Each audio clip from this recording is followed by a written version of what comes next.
to do 4 things.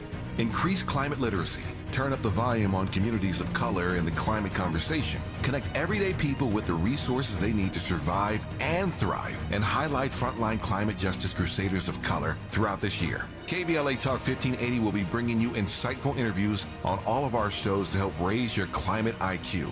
Each quarter this year, we will also be hosting free climate events in various communities throughout the city with food, fun, and forward-thinking conversations. Thanks to partners like LADWP, Metro, Caltrans, the Sierra Club, the California Community Foundation, the California Endowment, AQMD, MWD, and more. You'll also be hearing more about a couple of national town halls broadcasting live from Los Angeles, to which you will be invited. And we'll be rolling out a robust social media campaign on all our platforms, as well as an outdoor media campaign, all designed to educate, enlighten, and empower you in our fight for climate justice. We want cleaner air. Caring about the community means caring about the climate. At KBLA Talk 1580, we believe that we really can change the world if we care enough. If we care enough. If we care enough. If we care enough. If we care enough. If we care enough. If we care enough. 1, 2, 3, go! Ha ha!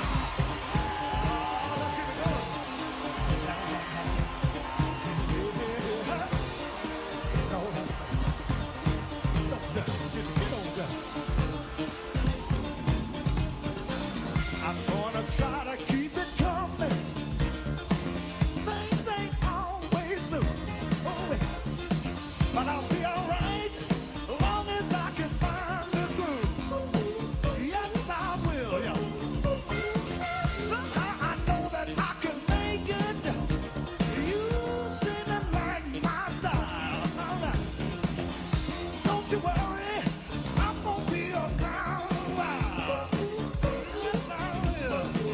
I'm just happy to see you talk to me back in style again. Live from historic Leimert Park in Los Angeles, California, I'm Tavis Smiley, and I'm so glad to see you and me back in stride again. Before we get started with today's show, let me invite you to follow me on Facebook and Instagram at The Real Tavis Smiley and get updates on X, that's formerly Twitter, at Tavis Smiley. And by the way, should you miss any part of today's program or want to catch up on previous shows, you can always visit TavisSmileyShow.com. That's the TavisSmileyShow.com, or wherever you get your podcast, and listen to the Tavis Smiley podcast version of this program at your leisure. Another great show on tap for you today. In our second hour, 2 conversations. Up first, Harvard scholar turned Peabody and Emmy-winning journalist Antonia Hilton on her new book, Madness, Race and Insanity in a Jim Crow Asylum. In the book, Antonia traces the legacy of slavery to the treatment of black people's bodies and minds in our current mental health care system. She tells the riveting story of Crownsville Hospital, one of America's most and last segregated asylums. And the story she tells is quite arresting. It's called Madness, Race and Insanity in a Jim Crow Asylum. And Antonia Hilton joins us at the top of Hour 2. On the B side of Hour 2, Dr. Mariel Bouquet on breaking the cycle of generational trauma, illuminating pathways to resilience and reclaiming personal narratives. It's going to be a power-packed second hour with those 2 brilliant sisters. In our third hour, Pamela Smith is all about challenging educational norms and fighting back for black representation, which explains then why she is a fierce advocate for homeschooling black children. So the question is, should you consider homeschooling your black child? We'll talk about it with Pamela Smith for the hour in Hour 3. But in this first hour today, let's talk politics with the founding editor of Jacobin and president of The Nation magazine, Bhaskar Sankara. Bhaskar, how are you today, sir? I'm good. It's been a while. It's a pleasure. It's been a while. It's a pleasure for me. Happy New Year. Haven't talked to you in the new season. So good to hear your voice and glad to have you back on this program. Let me just jump right in and make the most of this hour that we have a whole lot of trending stuff politically that I want to talk about. I guess the first question is whether, to your mind, it is fair to ask whether or not the Republican race is done. Is it over? I think it's already long over, and I think it just shows that there was a void in the Republican Party, and Donald Trump has filled it. You know, Donald Trump is what Republican voters want. He might not be what the Republican establishment wants, but he has commanding support of his coalition. And you look what we have on our side of politics, on the progressive side of politics, we have a much looser coalition. It seems like the Republicans have really solidified under Trump, and that makes me very nervous as someone who thinks that Donald Trump in power is the last thing this country needs. Yep. There are a couple things you said just there that I want to unpack right quick. I'll give you a chance to unpack. The first is when you say the GOP, this race being over, or to use your phrase, having been over, underscores a void in the GOP. Unpack that word void for me as you use it. Yeah, I think as a whole, there used to be a point where party elites could decide elections, or at least pick nominees and really stack things in a certain way. You had, obviously, on our side of the aisle, we had Democratic Party machine politics in cities that can mobilize voters and provide an outlet for representation, and sometimes represent them well, sometimes represent those voters poorly. On the Republican side, you had much the same thing with the Wall Street and Country Club side, putting together their coalition, putting together kind of pro-business friendly establishment types. Look at George Bush Sr. He came out of the CIA. He was a company Washington man, through and through. You had Reagan, who was a huge part of that, grassroots sort of right-wing reactionary turn in California politics before becoming the presidential candidate. It seemed like there was at least a certain type of person that would become the Republican Party nominee. Bob Dole, Paul Ryan. You could go on and on. Mitt Romney. But Trump has really blown everything up, and right now it's just Trump's party. Either you're a Trumpist or you're not, and all the Republicans who aren't are just running around pretending that they were on Trump's side all along. DeSantis is kind of groveling at Trump's feet after Trump's been doing nothing but attacking him in vicious personal ways for months and months and months. I think tells you everything about the Republican Party. It really is just Trump's party. There's no moderate wing of the Republican Party. There's no regular business wing. There's just Trump supporters and basically nothing else. Bhaskar Sankar is a leading voice for democratic socialism in this country. He is the president of The Nation magazine. Just getting started here. When we come forward, I know 2 or 3 things I want to put to him right away. One is how he imagines, now that we all assume that Donald Trump is the presumptive nominee. He's running the table. Iowa, New Hampshire, what's next? I don't know, but he'll run the table. It appears to me, at least. And so it raises a provocative question, which is, and we've never seen this before. Obviously, this is all new for us in this country. How does one campaign from court? Because increasingly he's going to be in these courtrooms. He's, I think, successfully going to run the clock out. I personally don't see a conviction that's going to matter between now and Election Day. Given the strategy of delay, his lawyers are using and invoking quite nicely. But how does one campaign for president from a courtroom? And then there's the question that Bhaskar teased up for me. He said earlier that progressives have a more loose coalition. That is true. Our coalition is much looser. We progressives. I'm not sure that's a good thing or a bad thing. You've got Cornel West out there, of course. You've got RFK running. You've got Dean Phillips running against Joe Biden for the Democratic nomination, which he will not win, but he's running. So we'll talk about what it means that on the progressive side, our coalition is looser. Not sure I'm feeling that. Just getting started with Bhaskar Sankar on Tavis Smiley. This is getting good. Yeah, man. Tavis Smiley continues when we come forward. What is dedication? My biggest fear in the middle of my addiction was that my kids wouldn't have a father. And I started thinking, you know what? This isn't my story. I definitely had to become a better man to be a better father. It's important to me that my kids are empowered and truly believe that if they can think it, they can do it. That's dedication. Visit fatherhood.gov to hear more. Brought to you by the U.S. Department of Health and Human Services and the Ad Council. Joey from Vermont, a farmer trying to get through the winter. Adriana from South Carolina, a single mother living paycheck to paycheck. Liam from Ohio, an injured father struggling to provide for his family. Hi, I'm Shanola Hampton, and I support the Feeding America network of food banks because they help provide over 6 billion meals to people in need each year. Learn more at feedingamerica.org. We all agree that America has a very serious problem.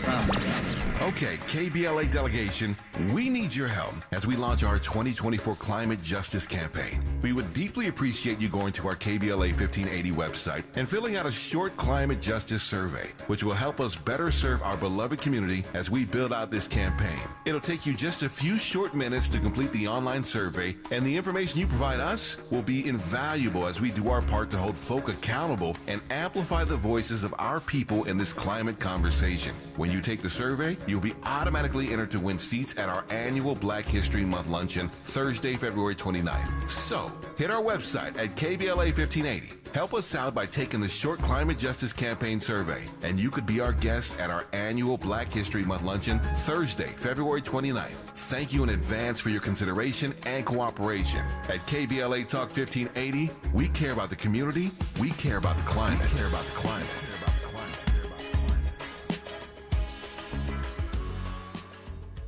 KBLA Talk 1580 is the exclusive media sponsor of this light of ours, activist photographers of the Civil Rights Movement. A dynamic new exhibition on view now at the Skirball Cultural Center in Los Angeles. This light of ours showcases more than 150 photos taken by movement insiders from diverse backgrounds that reveal the vital work undertaken by a broad coalition of organizers and everyday people whose collective action changed America. This light of ours is one of 3 temporary exhibitions currently on view at the Skirball, which together explore issues related to civil rights, immigration, and pluralism. Tickets and more information for all 3 exhibitions are available at skirball.org. That's skirball.org. SKIRBALL.org.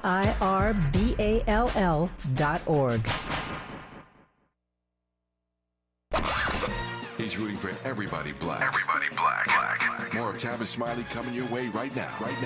So Bhaskar Sankara from The Nation magazine. I was discussing this with somebody else on this program earlier this week. So many guests, so many hours, such a bad memory. So I don't recall who I was talking to.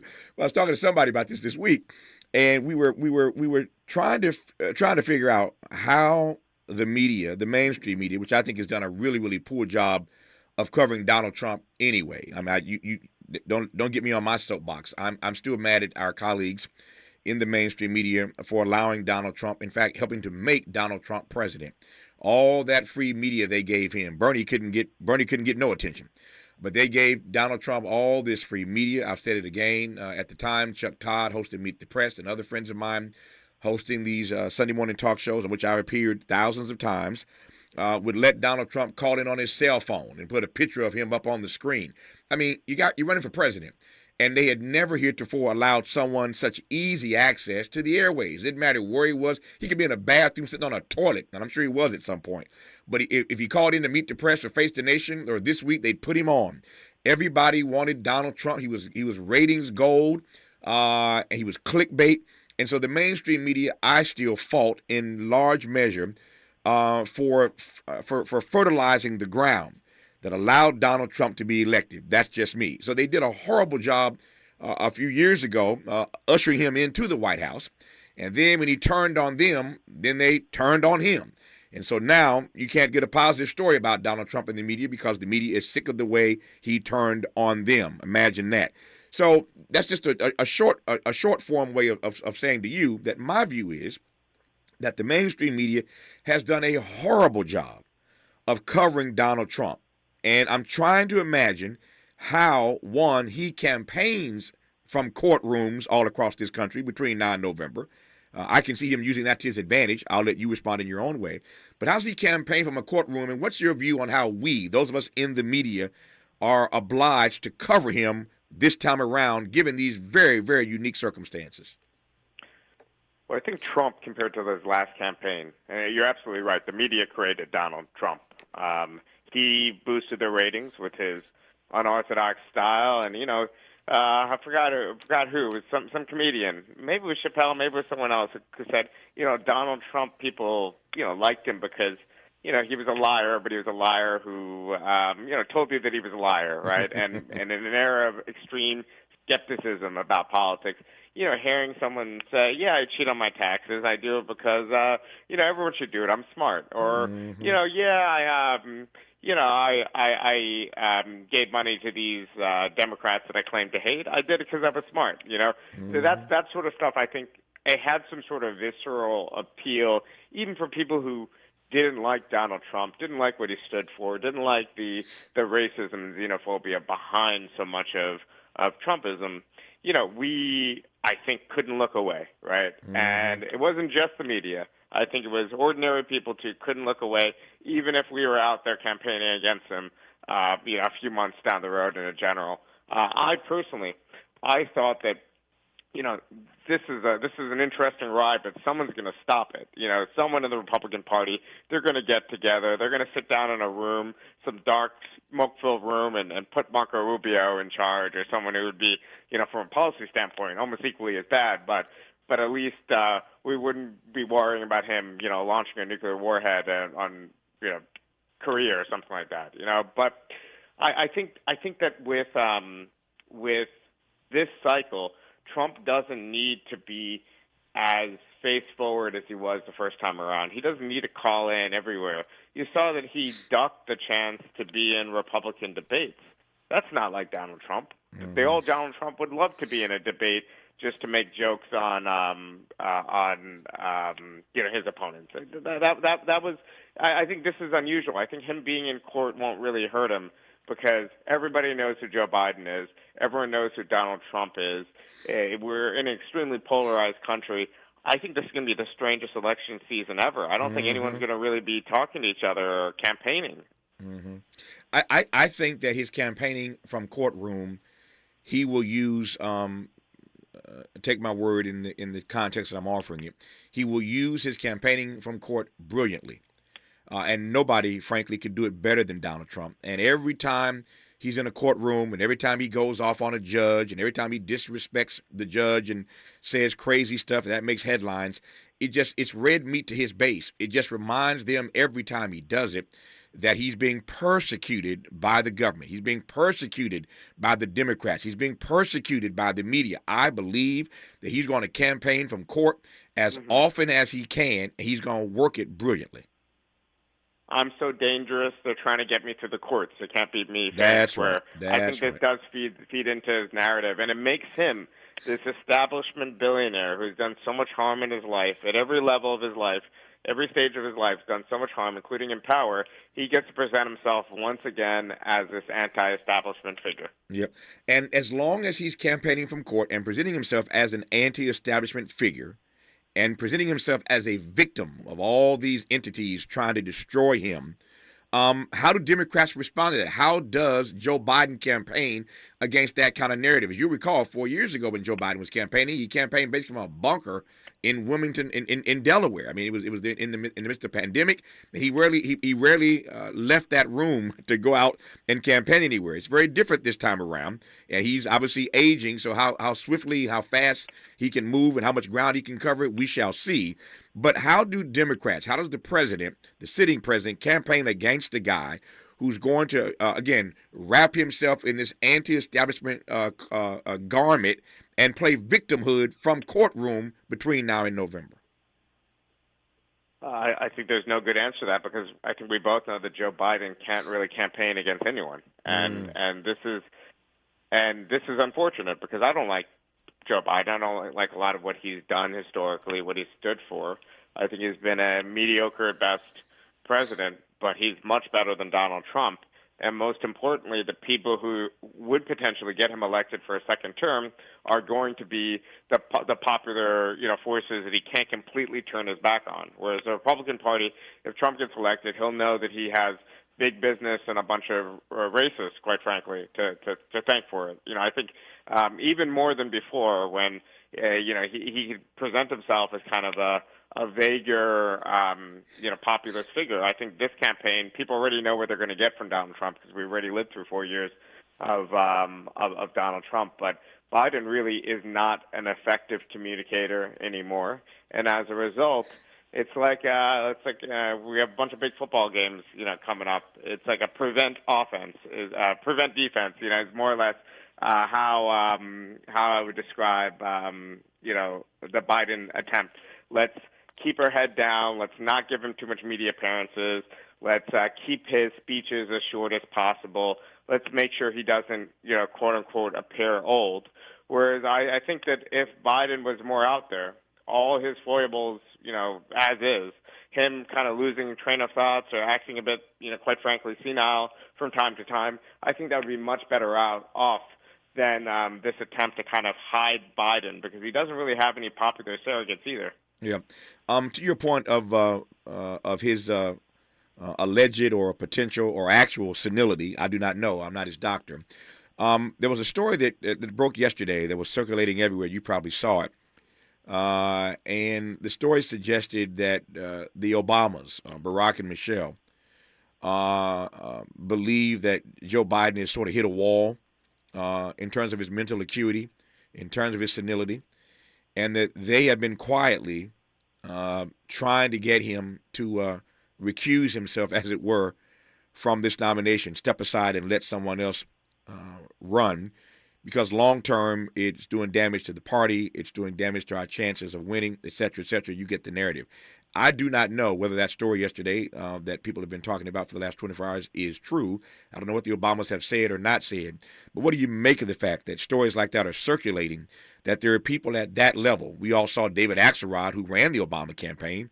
If Barack and Michelle have been doing this very quietly behind the scenes, trying to get him to step aside, it wouldn't be completely unfathomable, unreasonable, unbelievable, in part because we know David Axelrod, who ran the Obama campaign, did it quite brilliantly, I must say, publicly has said that the president needs to step aside. This is Axelrod.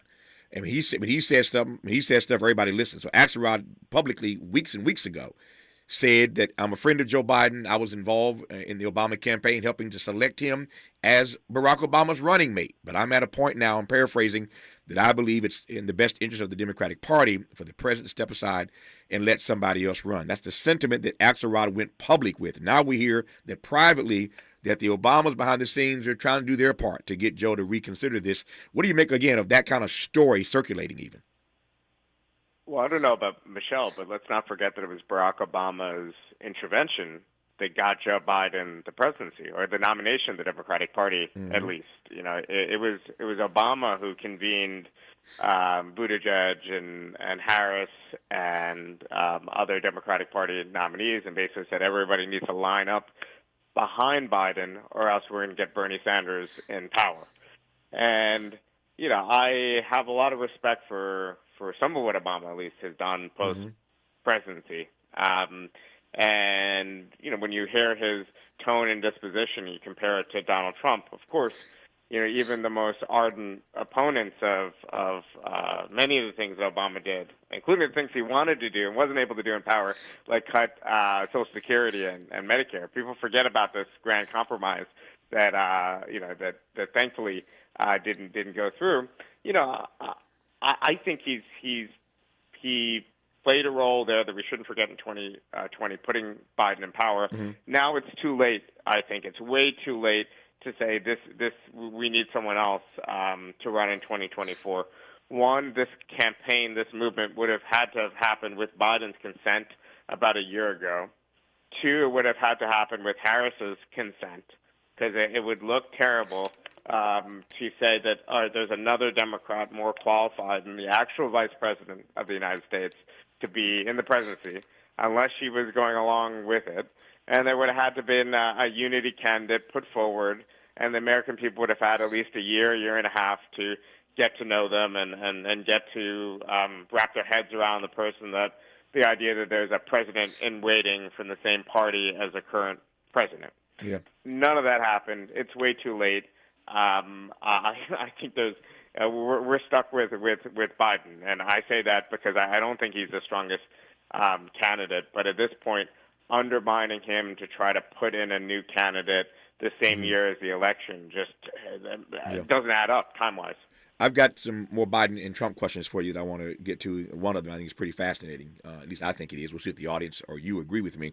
Before I get to those questions, though, let me just ask you right quick, watching my clock, got about 2 minutes here. We can continue when we come forward. But when you say that there are a couple things that Obama has done post-presidency that you're impressed with, tell me what that is. And I say this respectfully. There are things he did as president that I support. People know that I tried to hold him accountable on a number of different fronts. At this point, he's still young, but at this point, I've been underwhelmed. By his post-presidency. But I hear you say there are a couple things he's done that sort of excite you. What are those things? Well, it's very little. I was trying to be generous for your readers, for your listeners. You know what I mean? Because I'm quite critical, as are you. I think rightly of Obama and his legacy. But I think when we're in a conversation talking about Donald Trump, I think it's worth just saying the obvious. That all right, obviously, Donald Trump is something unique. I would say one thing that he has done, which has been good and under the radar, is his work. Including work with Eric Holder around redistricting, basically fights against the abuses of Republican gerrymandering. I think that's been really important.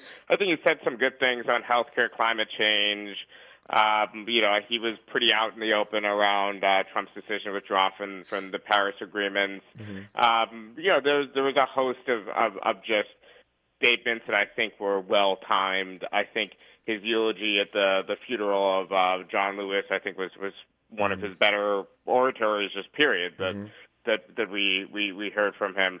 Obviously, the other criticism that he's spending a lot of his time in his kind of elite networks and in pursuing kind of media routes. Hollywood. Yes, exactly. I think those are all well taken. Yep. Yeah, I think he's spending too much. That's my sense. I think that he is spending too much time in Hollywood, on Hollywood projects, and I take nothing away from him. They were involved, as I recall, in that Rustin project, for which Coleman Domingo has been nominated for Best Actor for playing Bayard Rustin. So I ain't mad about that. But I'm waiting, and I'm prepared to give him time. But I'm waiting for him to be more like Jimmy Carter and to do more stuff that really matters. The gerrymandering stuff, is important. But to your point, they've been mostly statements. He's saying the right things here and there. But I'm waiting for a more aggressive agenda. You've got so much goodwill. You've got so much clout. You've got so much power still to do so much more, particularly on behalf of black people. You sort of ran away from that while you were president. Everybody remembers that. I ain't the president of black America. I'm the president of all America. Okay, we let you have that for 8 years. But now you're out, and you got all this power and all this clout. And I want a more aggressive, ambitious agenda doing stuff for black people because you're still Barack Obama. So, these statements are nice, but I'm looking for a more aggressive agenda. That's just me. But we're done with that now. Let me get back to Joe Biden and Donald Trump, and certainly I've got more to put to Bosco when we come forward on Tavis Smiley. More of Tavis Smiley when we come forward. If you're like me, 60 and retired, making ends meet, especially here at the supermarket and drugstore, is tough. I'm so blessed to have found BenefitsCheckup.org. It's a free and confidential website from the National Council on Aging that connected me to $1,200 a year in programs that help pay for food, medicine, utilities, and more. Maybe it can help you. BenefitsCheckup.org. My daughter was diagnosed with a rare malignant rhabdoid tumor on the spine. They sent her straight to St. Jude. My hope was gone. But when you get there, everyone's like, hey, we're not going to give up. And when you see other people not giving up on your child, that makes all the difference in the world. When I found out I didn't have to pay, I was just grateful. They saved my baby's life. Finding cures, saving children. Learn more at stjude.org. We thank you for joining us. I'm Mike Moore. Now, here's the latest from the Black Information Network. A Minnesota trooper who fatally shot a black motorist during a traffic stop is being charged with murder. State Trooper Ryan Londrigan on Wednesday was charged with second-degree unintentional murder in the death of 33-year-old Ricky Cobb, who was pulled over in July for driving on the interstate in Minneapolis without his lights on. Cobb was shot twice after he refused to get out of his vehicle. More than 21 million people have signed up for health insurance through the Affordable Care Act this year. The sign-up hit record numbers with an increase of nearly 31%, with the largest growth in politically red states. States with the largest year-over-year increases include West Virginia, Louisiana, Ohio, and Tennessee. And that's the latest. I'm Mike Moore from your 24/7 news source, the Black Information Network, and BINnews.com. Temperatures getting low, but demand remaining high? You need Indeed. Their all-in-one platform helps you attract, interview, and hire candidates all from one place. And Indeed's interview tool lets you schedule and conduct virtual interviews right from their website. Visit Indeed.com/credit. This is the KBLA Sports Minute with Ray Richardson. This was a move Chargers owner Dean Spanos had to make. There was no way he could prepare his franchise for next season without hiring Jim Harbaugh as his new head coach. The Chargers ranked 14th in attendance this season while operating in one of the nation's top 3 population markets. With the Rams coming off a playoff appearance and looking like a playoff contender next season, Spanos needed Harbaugh to keep pace with the Rams and restore a fading fan base. The Chargers are certain to sell more season tickets with Harbaugh coming in with a winning culture. He led Michigan to the national championship when he coached the 49ers from 2011 to 2014. He took them to the NFC title game 3 times and a Super Bowl. His starting quarterback on that Super Bowl team in 2013 was Colin Kaepernick. A new era has come to Chargers Nation. No debates, no speculation, just the info you need. That's your KBLA Sports Minute. I'm Ray Richardson on KBLA Talk 1580. We've got a lot to talk about. Race, culture wars, political turf battles, criminal justice, and injustice. The courts. These are the conversations you won't hear elsewhere. My guests are leading journalists, celebrities, and sports figures, elected leaders, and influencers. They aren't afraid to get into it and say the quiet part out loud. With Ariva Martin in real time, your commute just became the most engaging part of your day. Tune in weekdays from 4 p.m. to 6 p.m. or find us on YouTube. Ariva Martin in real time, when you want it straight, no chaser. Unapologetically progressive. KBLA Talk 1580. We've got your black. Linking social justice and climate justice all year long. We're unapologetically progressive. KBLA Talk 1580. Drought, war, and rising food prices have doubled the number of families facing malnutrition. You can help. $50 provides a food kit to feed a family for a month. Just text the word radio to 97646. Got me a damn girl on my team. At KBLA Talk 1580, we believe we have the best tag team in morning radio. Dominique DePrima and Tavis Smiley. As the first black woman in Los Angeles to anchor a morning drive talk radio show, Dominique covers local politics like a blanket. Weekday mornings from 6 a.m. to 9 a.m. At 9 a.m., Dominique passes the baton to Tavis Smiley, who talks to everybody about everything every day until 12 noon. KBLA's dynamic duo, Dominique and Tavis. It's no wonder the LA Civil Rights Department is honoring Dominique DePrima this year at its Tell Our Story honoring black journalist leaders and storytellers event, Thursday, February 8th. Or that the John M. Langston Bar Association of Los Angeles is honoring Tavis Smiley at its 47th Annual Installation and Scholarship Awards Gala with its Community Impact Award on February 10th. We couldn't be more proud of Dominique and Tavis, who make black history every day, not just in February. If you're missing Dominique and Tavis weekday mornings on KBLA Talk 1580, you're missing out. We're KBLA Talk 1580, and we've got your black. Holla, yeah. She's so smooth, so... I'm interrupting my own shower to remind you to treat your skin like the queen she is with Olay Hyaluronic Body Wash, packed with Olay's highest level of vitamin B3 complex. It's so moisturizing that it will give you visibly smoother, head-turning skin in just 14 days. People wondering, how'd she get so smooth?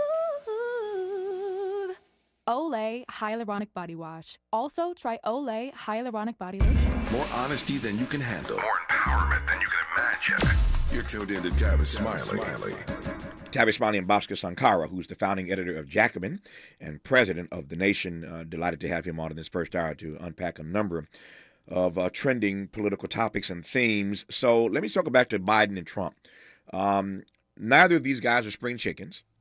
And I'm getting, frankly, annoyed by the fact that whenever Trump makes a misstatement or slip up or forgets somebody, the media doesn't pounce on that the way they do with Joe Biden. So both of these guys have their issues. Again, neither is a spring chicken. Here's my question that I've not asked of anyone as yet, but I get to ask it first of Bhaskar Sankara. So, God forbid, but something happens to Joe Biden on the campaign trail, or something happens to Donald Trump on the campaign trail, and even when I don't agree with a person like Donald Trump on pretty much of anything, I'm not a Trump fan, as you well know, but I don't wish anybody any harm. I don't want anybody to fall dead on the campaign trail. But both of these guys have their issues. Let's just call it what it is. Take them one at a time, Bhaskar. You mentioned Kamala Harris earlier. We know that Gavin Newsom is hanging around. There are others. Pete Buttigieg would like to be president. He ran before. Something happens to Biden on the campaign trail. What happens? Well, I think that it has to be Harris. It has to be the vice president. It has to be the one to step in. And again, I'm critical of both Biden and Harris's record. I think they've done, in some sense, better in the White House than I anticipated, just because of how underwhelming a lot of their record was going into the White House. But listen, we have vice presidents for a reason. If there were serious concerns about her, that should have been addressed before she was nominated as vice president. And I think she's been put in a tough situation in the sense of people not really, what's a common, what's the MO in the media or in the general public discussion around Harris? It's that she's kind of a little, either like loopy or just a little fake and indirect and doesn't answer things directly. I think that's just a product of the situation she's been put into, because regardless of what you think about her positions, she's someone who's been able to very clearly articulate what she believes in, for the rest of her career before she entered the White House. But I think that's the only option for the Democratic Party, and it might mean a lost election in 2024 than someone else like a Newsom or other people just in a competitive primary in 2028. So to your point, I mean, you say it should be the vice president. Should be is one phrase, but will be and ought to be is something totally different. I have a hard time imagining that Gavin Newsom and others would stand down just because she's the sitting vice president. I'm not buying that, Bhaskar.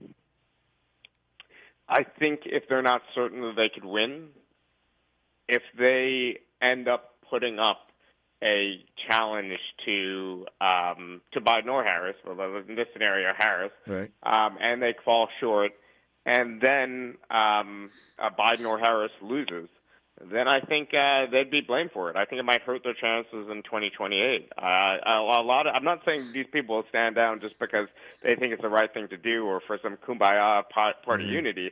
They might stand down because it might be rational in their best interest to be the post-Trump president in 2028 and to get two clean terms without having to worry about this, the chaos of this season, and also the extremely limited amount of time that they would have to campaign and be known as national figures. Yeah, it's fascinating, and we're discussing this not because we want something to happen to Joe Biden, but we're facing reality. The guy's old and he's frail, and anything could happen. And I'm raising this now because if something does happen, we want to try to at least handicap what we think might, ought, or should happen. Again, I don't believe, like Bhaskar does, that people would stand down.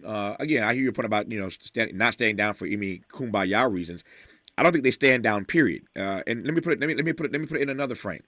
Not only do I think they don't stand down, I don't think the Democratic establishment circles around Kamala Harris. There are going to be all sorts of factions in the Democratic Party. There would be if something were to happen.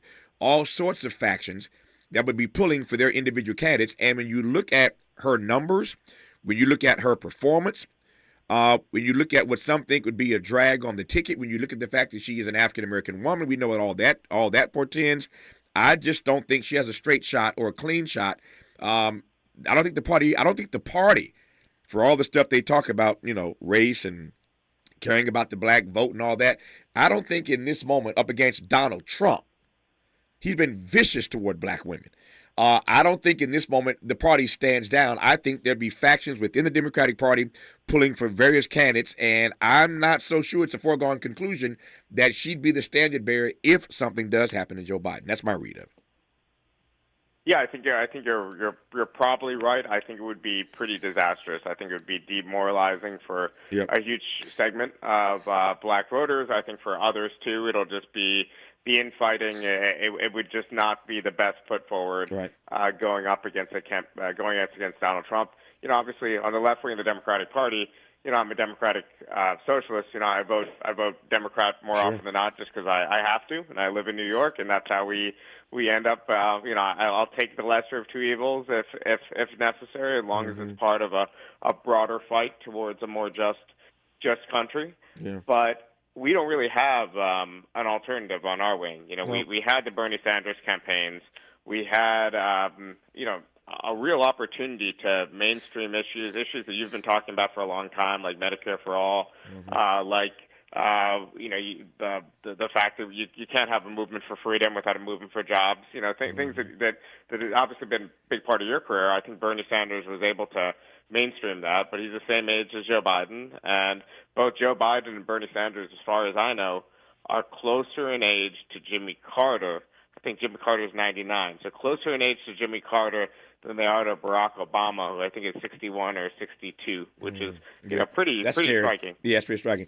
The other thing I would add to this before I move to the Trump question, if one assumes that something happens to Joe Biden and Kamala becomes the vice president, becomes the standard bearer, then what you're saying is that you believe the Democrats are going to put Kamala Harris up against Donald Trump.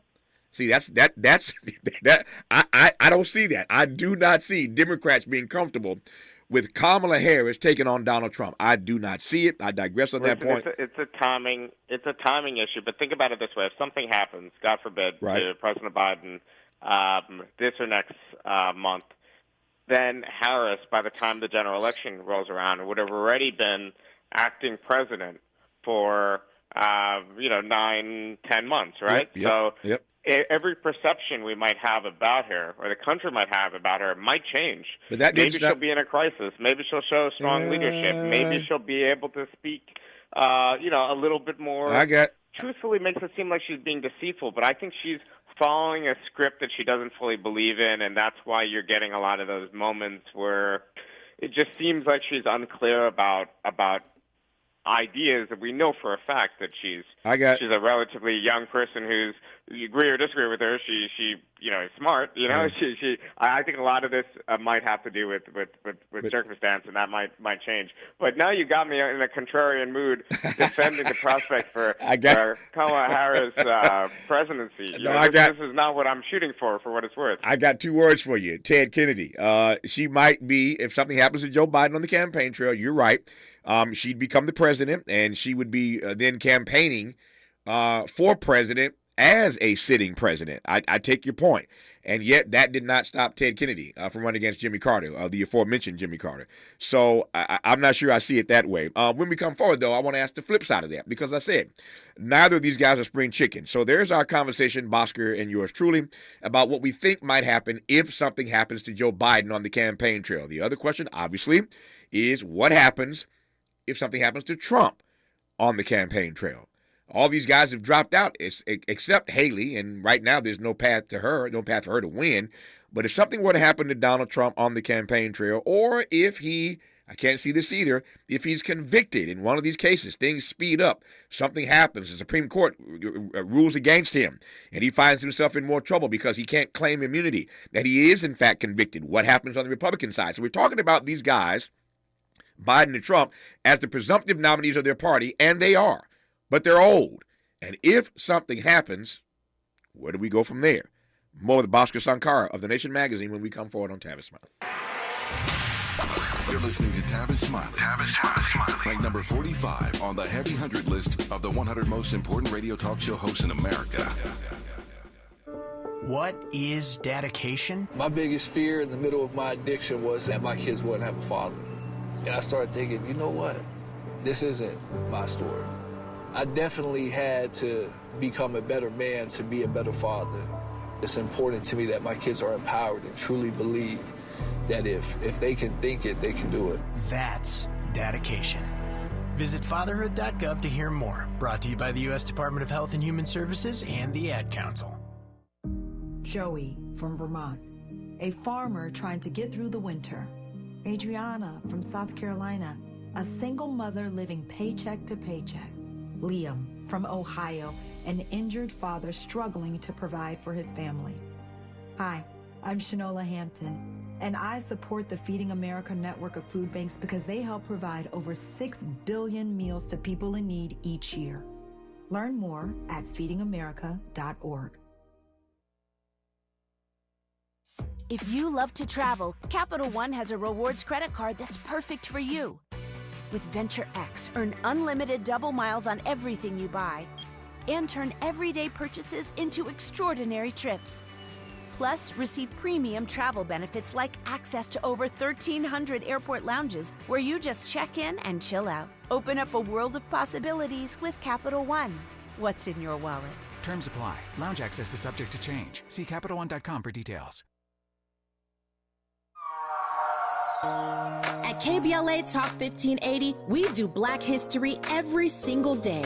In fact, as the only Black talk radio station west of the Mississippi, we are Black history. Our annual Black History Month luncheon is fast approaching, and we want to be sure to give you ample time to get your company, organization, church, or group to join us at this year's celebration on the last day of the month, Thursday, February 29th at noon. Last year, we honored iconic local Black media personalities, including Pat Harvey, Jim Hill, Mark Brown, Beverly White, Sandy Banks, and Pat Prescott, and raised $20,000 in scholarships. This year, we're honoring Black Hollywood creatives who have used their artistic genius as climate justice champions. At this year's luncheon, we will be showcasing and sharing their inspiring work on our big screen. Plus, a scrumptious meal, live music, great company, and lots of fun with your favorite KBLA Talk 1580 hosts. So contact us today at info@smileyAudiomedia.com or call 323-290-4690. That's info@smileyAudiomedia.com or call 323-290-4690.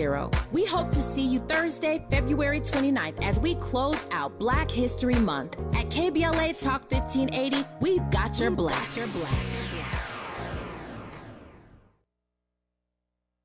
Helping to make you the most knowledgeable person in your circle of friends. This is Tavis Smiley. Tavis Smiley and Bhaskar Sankara of The Nation. I just said moments ago I was going to ask Bhaskar a Trump question. How's this for timing? I'm getting ready to ask Bhaskar that Trump question, but there is breaking news about Donald Trump that I need to share with you right quick. Trump White House official Peter Navarro has been sentenced to 4 months in prison for defying a House January 6th subpoena.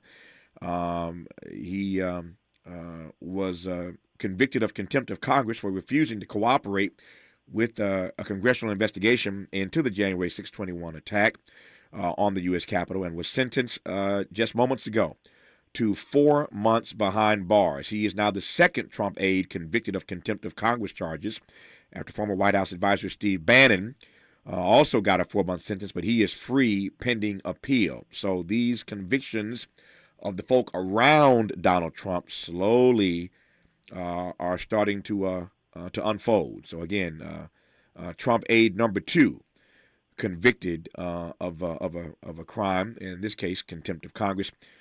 First Steve Bannon, again free on appeal, but now Peter Navarro sentenced just moments ago to 4 months behind bars. So all the folk around the president, former president, are starting to get their comeuppance. I digress on that for now, but I wanted to share that breaking news with you. So, Bhaskar, watching my time, he's getting away from me. We talked about Joe Biden. Again, no youngin', and what might happen to him, what might happen to the Democratic Party, I should say, if something were to happen to him. So now the flip side. Something happens to Donald Trump on the campaign trail between now and November. Something happened physically. Something happens in terms of a conviction in court. Then what? I think then the Republican Party elites are probably back in charge. And if Nikki Haley, that's probably the game she's playing. That's her 5% chance to become president. You know, the 10% chance Trump is unable to run for either health or legal reasons. And 50-50 chance she could win in a general election. That's why she's in the race, I think. But Trump, which is not that unusual for big populist sort of figures, he didn't have a successor waiting in the wings.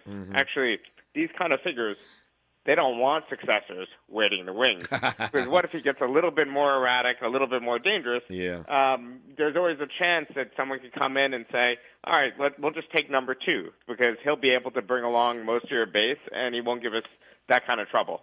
So just like any other kind of strong man, Trump doesn't have a successor. I think a lot of Trumpism probably dies with him, because if you think about what Trumpism is in theory, Trumpism is trying to make the Republican Party more of a working class appeal. And obviously some of this is through these xenophobic and racially coded appeals, but some of this is sort of the kind of the system is rigged and it's not working for you appeals that obviously has grains of truth to it.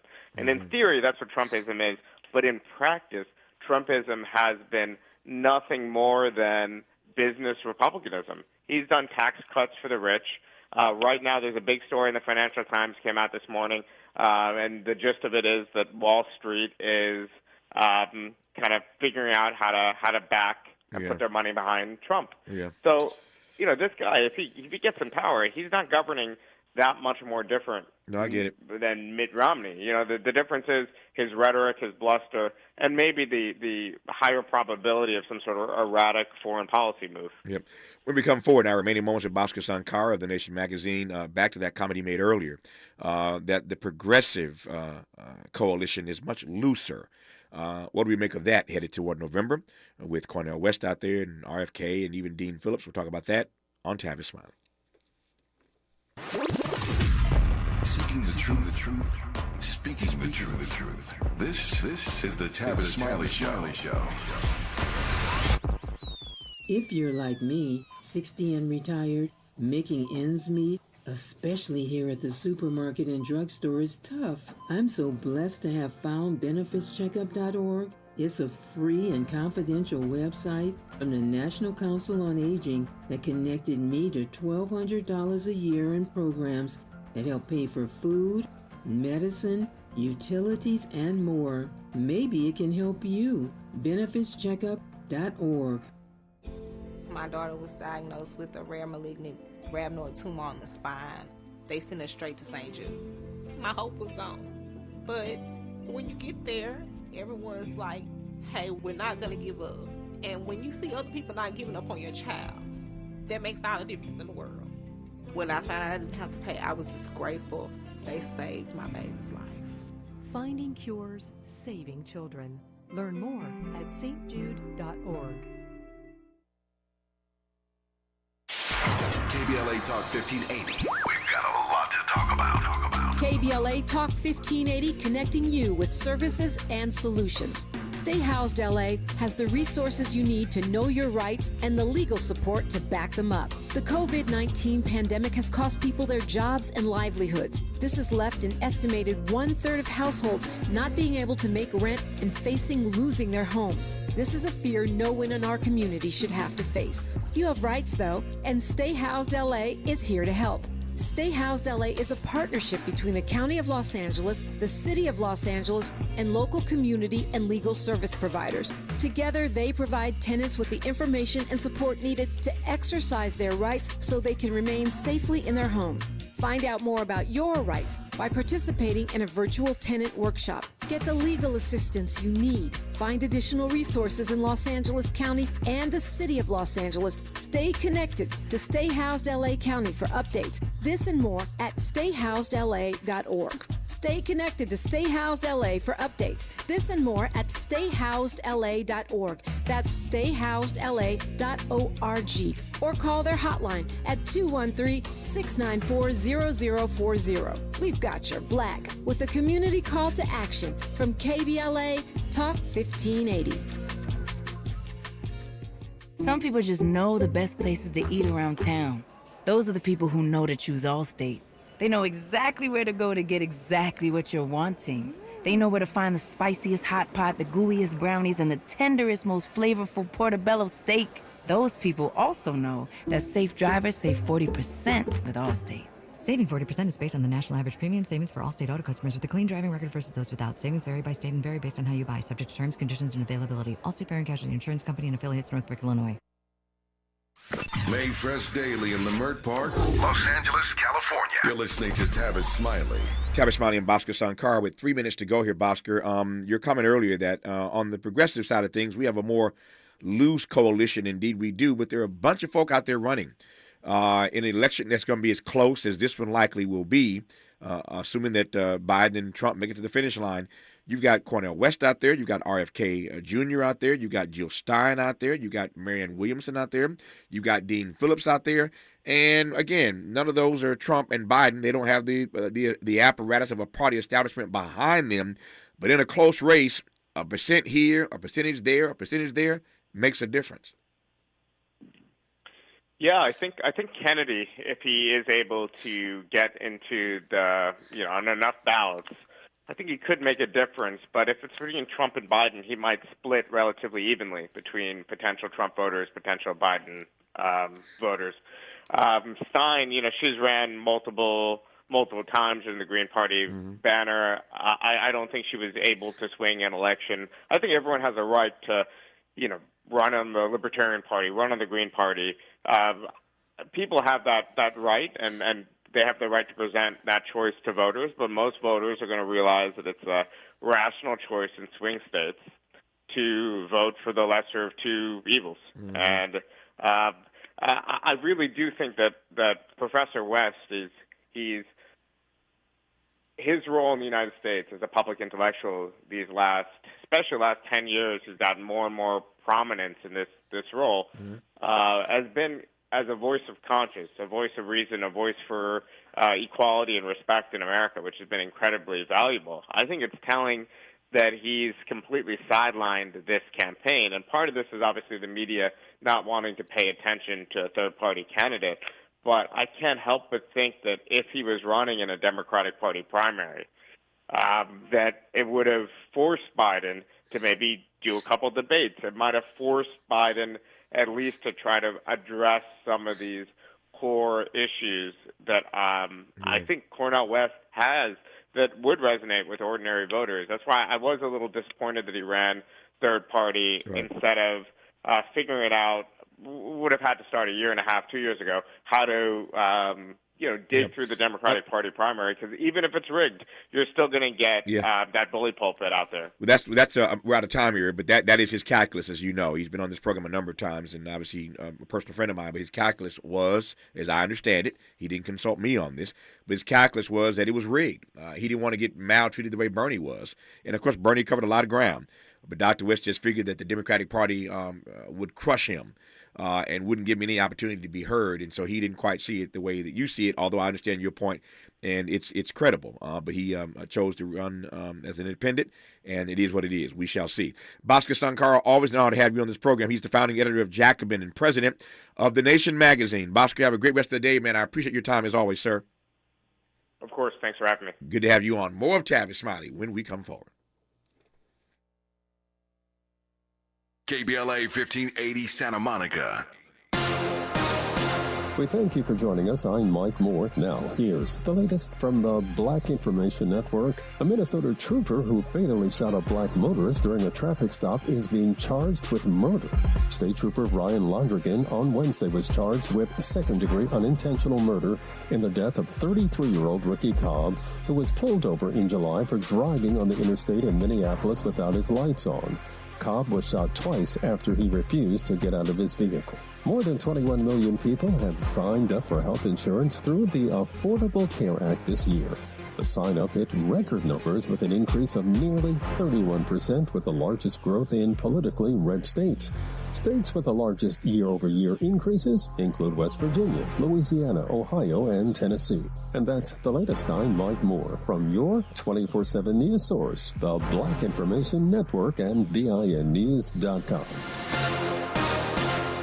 Temperatures getting low, but demand remaining high? You need Indeed. Their all-in-one platform helps you attract, interview, and hire candidates all from one place. And Indeed's interview tool lets you schedule and conduct virtual interviews right from their website. Visit Indeed.com/credit. This is the KBLA Sports Minute with Ray Richardson. This was a move Chargers owner Dean Spandos had to make. There was no way he could prepare his franchise for next season without hiring Jim Harbaugh as his new head coach. The Chargers ranked 14th in attendance this season while operating in one of the nation's top 3 population markets. With the Rams coming off a playoff appearance and looking like a playoff contender next season, Spanos needed Harbaugh to keep pace with the Rams and restore a fading fan base. The Chargers are certain to sell more season tickets with Harbaugh coming in with a winning culture. He led Michigan to the national championship when he coached the 49ers from 2011 to 2014. He took them to the NFC title game 3 times and a Super Bowl. His starting quarterback on that Super Bowl team in 2013. Speculation, just the info you need. That's your KBLA